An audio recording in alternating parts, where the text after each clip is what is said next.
Mga moy, sabay-sabay nga pala kami nagsimba at nag-almusal nga pala sa tabi-tabi. 4 AM pa nga lang, nagising na nga pala ako dahil ako na nga pala yung unang maliligo, tapos ginising ko na nga pala yung mga kasama ko sa bahay. Nakaligo na nga rin pala si LJ, tapos naman inihanda ko na nga pala yung mga dadalhin namin dito. Bali ang balak nga pala namin, mag-almusal na nga lang pala kung saan. Buti na nga lang mga moy, marami nga palang kanin ang natira kagabi, kaya dadalhin namin to para isasangag mamaya. Ang balak ko nga pala talaga sana, maglugaw na nga lang pala kami after magsimba, pero ito na nga lang pala yung naisip ko. Kahit ano na nga lang pala yung kainin namin, importante nga pala sama-sama at may banding ang pamilya. Kaso nga lang hindi nga pala nakasama yung isa kong kapatid, puyat nga daw siya, kaya ayun, kahit anong pilit namin hindi talaga siya bumangon. Nang okay na nga pala mga moy, umalis na nga pala kami dito sa bahay, at alam nyo ba nung araw na to, pista nga pala dito sa pinakabayan namin. Naalala ko tuloy mga moy, nung mga bata kami ay talagang sinisimba nga pala talaga kami dito at kumpleto nga pala kami nagsisimba. Yan din kasi yung turo ng parents namin kapag talaga pinakapista nga pala dito sa pinakabayan, kung andito nga pala kami at kaya magsimba nga kami dito, at huwag kakalimutan magpasalamat. Maaga nga pala kami nagsimba talaga dahil ito nga pala yung first mass at 5 AM nga pala at wala pa namang gaanong tao. Pagka ganyan nga pala ng pista, marami nga palang mass. After nga pala neto, meron nga palang 6 AM mass, tapos 7 AM at saka nga pala 8 AM. Nabili na nga rin pala si mama ng sampagita at kinuha nga pala ni LG yung cellphone ko at iti-take over niya nga daw yung vlog. Nang mga time na nga na yan, nag-iisip nga pala kami kung saan nga pala kami mag-aalmusal at kung saan magandang tumambay. Huminto pa nga ako sa bakery para bumili nga pala ng pandesal, pandagdag, tapos nabili na nga rin pala ako ng itlog dahil hindi ako nakabili kagabi. At dahil request nga pala ng mga kapatid ko, tsaka nga pala si mama, dito na nga lang daw kami sa my four-way para makapag-walk pa nga daw sila habang nagluluto nga ako ng almusal. This time nga pala, hindi ko na nga pala nakalimutan itong table na to kasi mahirap magluto kapag wala itong lamesa na to. Sabi ko nga pala kay Maria, tsaka nga pala kay LJ,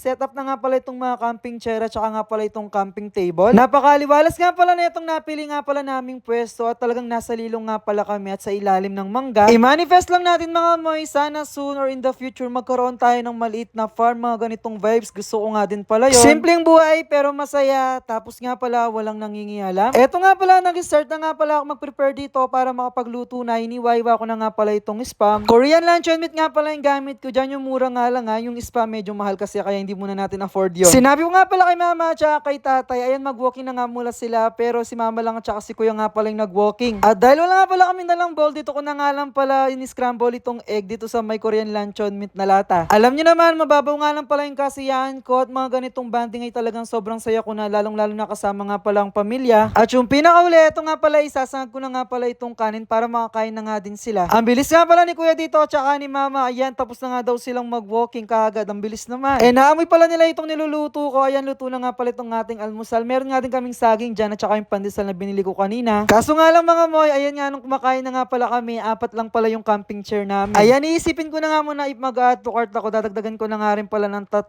para nga pala pagka ganitong mga banding ay talagang ito sama-sama kami. I-feel nyo lang na kasama ko nga pala kayo dito sa vlog na to habang pinapanood nyo dahil napaka-relaxing talaga ng ambience dito. Yung tipong nakakawala talaga ng pagod, ng problema, tapos magkakaroon ka talaga ng peace of mind. Mag-alas 8 na nga pala to, nung nagligpit na nga pala kami, medyo umiinit na nga din kasi.